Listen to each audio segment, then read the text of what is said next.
Hello दोस्तों, good morning. कैसे हैं आप लोग? आप लोगों के लिए लेकर के आया हूँ बहुत ही सुंदर सा वीडियो साधारण ब्याज से संबंधित। इससे पहले वाले वीडियो में मैं आप लोगों को काफ़ी बेहतरीन तरीक़ा से साधारण ब्याज समझा चुका हूँ। चलिए शुरू करते हैं। अगला क्वेश्चन है। इससे पहले मैं आप लोगों को बता दूँ कि अभी तक हमारे यूट्यूब चैनल मैथ मिथिला को सब्सक्राइब नहीं किए हैं तो निश्चित रूप से सब्सक्राइब कर लें और अधिक से अधिक लाइक और शेयर जरूर करें। चलिए शुरू करते हैं, बने रहिएगा वीडियो के अंत तक। और पहला क्वेश्चन है, कोई धन 6 वर्षों में 5% ब्याज की दर से 442 रुपया हो जाता है। तो मान लेते हैं धन है x रुपया। धन कितना है? x रुपया। और समय है कितना? 6 वर्ष। और दर कितना है? वो है कितना? 5%। तो सबसे पहले हम यहाँ निकालेंगे ब्याज। तो ब्याज का फॉर्मूला होता है मूलधन यानी x गुने समय गुने दर और बट्टा 100। 5 से काट दीजिए 20 से, 20 10 और यहाँ द्वितीय 3x बट्टा 10 रुपये, ये ब्याज हो गया। फिर कहता है 6 वर्षों में 5% ब्याज की दर से वह कितना हो जाता है? 442 रुपये, यानी मिश्र धन हो जाता है कितना? 442 रुपया। तो मिश्र धन का फॉर्मूला होता है मूलधन प्लस ब्याज 3x बट्टा 10 बराबर हो जाएगा 442। इसका बट्टा पर का जोड़ करेंगे तो हो जाएगा 10x प्लस 3x बट्टा 10 बराबर 442। ये हो जाएगा 13x बट्टा 10 बराबर 442। अब देखिए इसको काटिए। 13 तिया 39, 5 52, 13 चौका 52। क्रॉस मल्टीप्लिकेशन करोगे तो x बराबर हो जाएगा 34 गुने 10 बराबर 340 रुपया, यानी मूलधन हो गया कितना? 340 रुपया। फिर कहता है तो वह कितने समय में उसी दर से 510 रुपया हो जाएगा। फिर कहता है कितने समय में उसी दर से, दर वही है, दर कितना है? वही है, यानी 5% है। और समय निकालना है, मिश्र धन दिया हुआ है कितना? वह है मिश्र धन कितना हो जाता है? 510 रुपया। तो यहाँ से सबसे पहले हम ब्याज निकालेंगे। तो ब्याज बराबर फॉर्मूला होता है मिश्र धन घटे मूलधन। तो 510 घटे 340 बराबर हो जाएगा 11 में से 4 गया तो 7, 170 रुपया। अब क्या होता है? समय का फॉर्मूला होता है ब्याज गुने 100, 170 गुने 100 बट्टा मूलधन 340 गुने दर 5%। 170 गुना होता है 340 और ये हो जाएगा 100 बट्टा 5 गुनी 10, 0 से 0 खत्म, यानी 10 वर्ष। इसका आंसर कितना हो जाएगा? हो जाएगा 10 वर्ष। इसका आंसर होगा वो होगा 10 वर्ष, यानी पहला ऑप्शन इसका आंसर होगा। चलिए अगला क्वेश्चन है, रमेश 500 रुपया 3% पर और 400 रुपया 4% पर सुरेश को कर्ज देता है। तो बताएं कि एक वर्ष के अंत में इनके ब्याज की रकम में क्या अंतर होगा। ध्यान दीजिए, 500 रुपया 3% की दर से 1 वर्ष के लिए, तो 1 वर्ष का ब्याज निकालिए। मूलधन 500 गुने समय 1 वर्ष गुने दर 3% बट्टा 100, यानी 5 दिया कितना हो जाएगा? 15 रुपये। पुनः क्या कहता है? 400 रुपया 4% की दर से देता है। तो पुनः जो ब्याज होगा सो मूलधन गुने समय 1 वर्ष और दर 4% अब बट्टा 100, यानी 4 चौका कितना हो गया? 16 रुपया। तो दोनों में कितना का अंतर होगा? तो इतना का अंतर होगा। 16 माइनस 15 बराबर 1 रुपया, यानी 1 वर्ष के अंत में मात्र 1 रुपया का अंतर होगा। ऑप्शन होगा पहला। अगला क्वेश्चन है आपके लिए, यदि चमन लाल ने 500 रुपया 4 वर्षों के लिए और 600 रुपया 3 वर्षों के लिए साधारण ब्याज पर रतन लाल को कर्ज देता है और कुल 190 रुपया ब्याज प्राप्त करता है, तो ब्याज की दर क्या है? ध्यान रखिए, माना दर कितना है? वह है x%। कितना प्रतिशत? x%। अब यहाँ देखिए कुल ब्याज दिया हुआ है, कुल ब्याज दिया हुआ है कितना? 190 रुपये, यानी पहला राशि का ब्याज और प्लस दूसरा राशि का ब्याज। तो ब्याज का फॉर्मूला क्या होता है? मूलधन गुने समय गुने दर।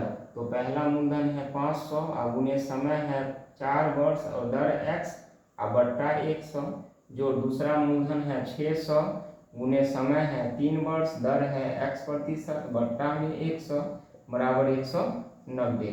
डबल जीरो से डबल जीरो, डबल जीरो से डबल जीरो, 5 चौका 20x प्लस 18x बराबर 190।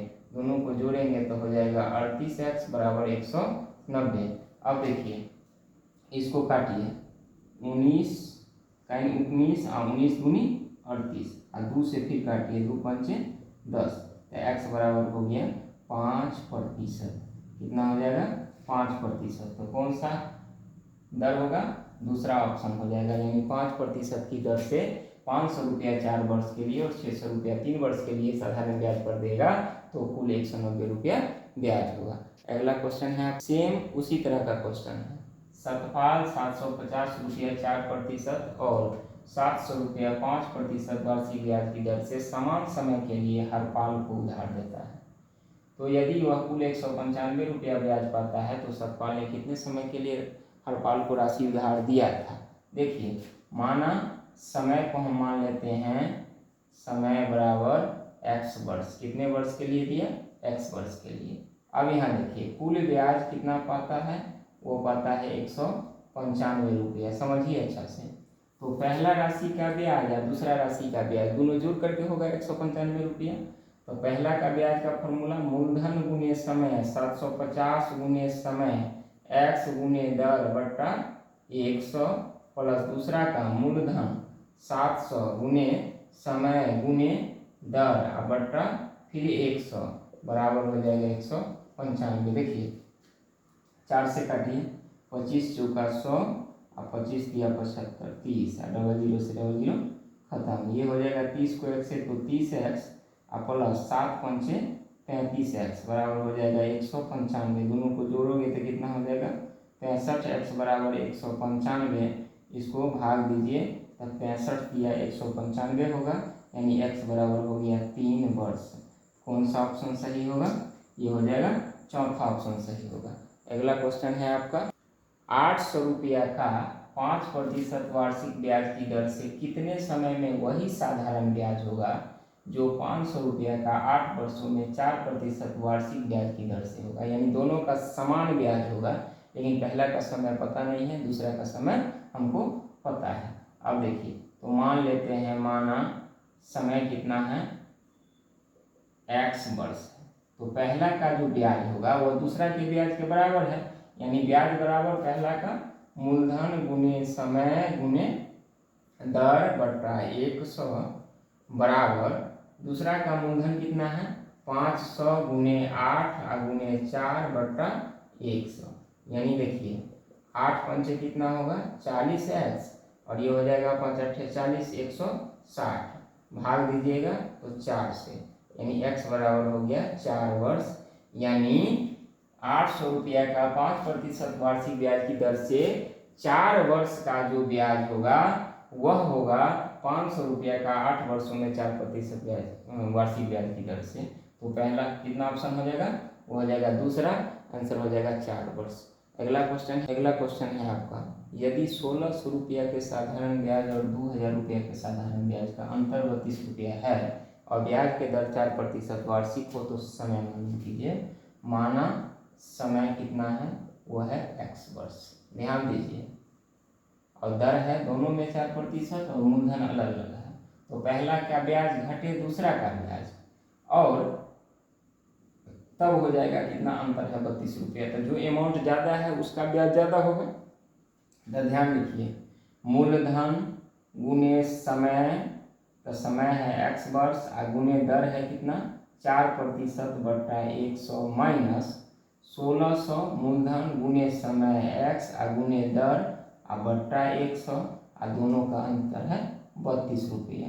अब देखिए 20 चौक 80x माइनस 16 चौका 64x बराबर 32। घटाइए तो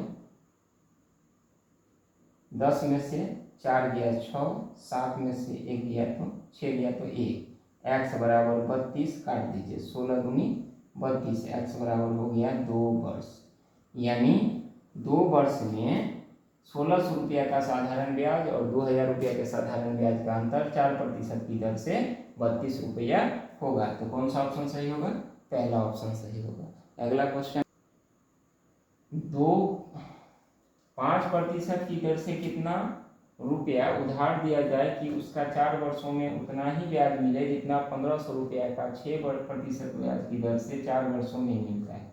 देखिए, पहला का मूलधन हमको पता नहीं है और दर और समय पता है, दूसरा का मूलधन समय और दर दोनों पता है, तो पहला का हमको निकालना है मूलधन। माना मूलधन है कितना, वह है x रुपये। तो देखिए, दोनों का ब्याज है सेम, दोनों का ब्याज क्या है, सेम है। तो ब्याज का फॉर्मूला क्या होता है, मूलधन यानी पहला का मूलधन x गुने समय कितना है 4 वर्ष और गुने दर कितना है 5%, अब बट्टा है 100 और बराबर हो जाएगा दूसरा का मूलधन गुने समय गुने दर और बट्टा 100 के। देखिए, 00 से 00 यहीं काट दीजिए, 5 5 चौका 20x बराबर हो जाएगा 15 चौका कितना, 15 चौका 60 यानी 6000 गुने 6। अब यहाँ काट दीजिए, 20 से 20 दिया 60, 300, तो x बराबर हो गया 300 गुने 6, 6 3 कितना होता है 1800 रुपये। यानी पहला का जो मूलधन होगा वो कितना होगा 1800 रुपये, यानी दूसरा ऑप्शन सही होगा। अगला क्वेश्चन है, यदि कोई रकम साधारण ब्याज की दर से 4 वर्षों में 1300 रुपया तथा 7 वर्षों में 1525 रुपया हो जाता है तो ब्याज की दर तथा मूलधन ज्ञात कीजिए। देखिए, 4 वर्ष में 1300 और 7 वर्ष में 1525, तो 4 और 3 7 वर्ष यानी 3 वर्ष का ब्याज, 3 वर्ष का ब्याज कितना हो गया 1525 में से 1300 रुपया घटा दीजिए तो कितना हो जाएगा 225 रुपये। इसीलिए 1 वर्ष का ब्याज हमको अगर निकालना होगा तो 225 बट्टा 3, 3 7 21, 3 5 15 यानी 75 रुपया। इसीलिए पहला बार में अगर बनाएंगे तो 4 वर्ष का निकालना होगा, तो 75 गुने 4 यानी 300 रुपये। तो देखिए, 4 वर्ष में ब्याज 300 रुपया और हो जाता है कितना 1300 रुपया। तो मूलधन बराबर फॉर्मूला क्या होगा, निश्चित घटे ब्याज, यानी 1300 घटे 300 यानी कितना हो गया 1000 रुपया। यानी मूलधन हमको पता हो गया कितना 1000 रुपया, ब्याज 300 रुपया है, समय है 4 वर्ष, तो हम दर निकाल लेंगे। तो दर बराबर फॉर्मूला क्या होता है, ब्याज गुने 100 यानी 300 गुने 100 बट्टा मूलधन गुने समय, तो मूलधन 1000 गुने समय 4। देखिए, 3 गो जीरो से 3 गो जीरो खत्म हो जाएगा, ये हो जाएगा 30 बट्टा 4, काटोगे तो 15 बट्टा 2, भाग देंगे तो ये हो जाएगा 7 गुना 14, 2 पंचे 10, तो 7.5%। यानी कौन सा ऑप्शन है जिसमें मूलधन 1000 है और ब्याज का जो दर है वो 7.5% है, तो वो है पहला ऑप्शन। चलिए चलते हैं अगला क्वेश्चन पर। मैंने कुछ रुपए उधार दिए और मुझको 16 वर्ष के अंत में, यानी समय कितना है 16 वर्ष, कुछ रुपया दिए, तो माना मूलधन कितना था x रुपया और 16 वर्ष के अंत में तिगुना प्राप्त होता है, तो मिश्र धन कितना हो जाएगा तिगुना यानी 3x रुपया। तो यहाँ से हम ब्याज निकाल लेंगे, तो ब्याज का फॉर्मूला क्या होता है, मिश्र धन घटे मूलधन यानी 3x घटे x बराबर कितना हो जाएगा 2x रुपया। अब हमको निकालना है दर, दर का फॉर्मूला होता है ब्याज गुने 100 यानी 2x गुने 100 बट्टा मूलधन गुने समय, तो मूलधन है x और समय है 16, x से x कट गया, 2 से 2 अट्ठे 16 और यहाँ देखिए 4 गुनी 8 और 25 चौका 100, तो हो गया 25 बट्टा 2, भाग दीजिए तो 12.1/2%, 12 गुना 24 है 25/2%, यानी पहला ऑप्शन इसका सही होगा। अगला क्वेश्चन है, कहता है किसी धन का मिश्र धन 4 वर्षों में 460 रुपया तथा 5 वर्षों में 500 रुपया हो जाता है। तो देखिए, 4 वर्ष और 5 वर्ष में कितना का अंतर है 1 वर्ष का, तो 1 वर्ष का ब्याज वो कितना हो जाएगा 500 घटे 460 यानी कितना हो गया 40 रुपया। कितना रुपया हो गया 40 रुपया। तो इसीलिए 4 वर्ष है पहला में, तो 4 वर्ष का ब्याज निकालिए, तो 4 वर्ष का ब्याज कितना हो जाएगा 40 गुने 4 यानी 160 रुपये। अब यहाँ देखिए, तो मूलधन यहाँ से हम निकाल लेंगे क्योंकि 4 वर्ष में मिश्र धन है 460 है, ब्याज है 160 रुपया, तो मिश्र धन घटे मूलधन यानी कितना हो जाएगा 300 रुपया। अब हमको निकालना है क्या दर। तो दर का फॉर्मूला क्या होता है ब्याज यानी 300 गुने 100 बटा मूलधन। मूलधन कितना है सॉरी ब्याज है 160 गुने 100 बटा मूलधन कितना है मूलधन गुने समय यानी मूलधन है 300 समय कितना है 4 वर्ष। कितना है 4 वर्ष। यहाँ देखिए 00 से 00 काट दीजिए और यहाँ 4 से 4 चौका 16 काट दीजिए। ये हो जाएगा 4 गुने 100 सॉरी यहाँ गलत हो गया थोड़ा सा ध्यान दीजिए। अब हमको दर जो निकालना होगा तो ब्याज गुने 100 यानी 160 गुने 100 बटा मूलधन 300 गुने समय 4 वर्ष। 00 से 00 काट दीजिए। ये हो जाएगा 4 से काटिए 4 चौका 16 40 बटा 3 40 में 3 से भाग दीजिए 13 तिया 39 1 बटा 3 13.1/3% यानी दूसरा ऑप्शन इसका सही होगा। चलिए फिर मिलते हैं दूसरे वीडियो में। यदि यह वीडियो अच्छा लगा हो तो आप लोग निश्चित रूप से लाइक कीजिए शेयर कीजिए और सब्सक्राइब जरूर कीजिए ताकि प्रत्येक नया वीडियो आप लोगों तक आसानी से पहुंच सके। चलिए मिलते हैं दूसरे वीडियो में, तब तक के लिए धन्यवाद।